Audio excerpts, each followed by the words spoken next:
So I just got this makeup kit for my daughter for Christmas, and I am so excited to give it to her and to show you guys and give you guys a little review. So it comes in this nice box. It has a little tutorial on how to do your makeup, and then it comes all fully bubble wrapped, so it's nice and protected. And it is so cute. And then it's just a good size. Like, how cute is this? It is so cute. It's got a couple different colors that it comes with. And I like that it has feet so it can stand up on their dresser. And then it has this nice carrying handle they can take to and from. Okay? And this has so much makeup in it. So I just went through this and I was so impressed with how many different compartments this has.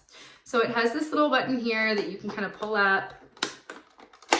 So you just push that button in and it comes up here. It has a mirror, has some nice eyeshadows, like the cutest little lip glosses. Look at this.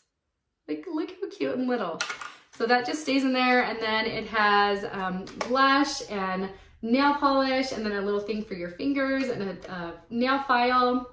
Okay, so that is really cool. And then on the side, it has these little pockets that pull out and have lip gloss on either side. So tons of lip gloss. Oh, and eyeshadow too on the other side. And then it just keeps going because it has little drawers here with things to do your makeup with, like little makeup brushes. And then on the bottom, it has shimmer and glitter blushers. And then it has more brushes for you. So look how much you get in this makeup set. It is so much. And it all closes up and you can take it and carry it away. So highly recommend this. It is so inexpensive and you get so much for the price. So highly recommend this makeup set. I am so impressed with this.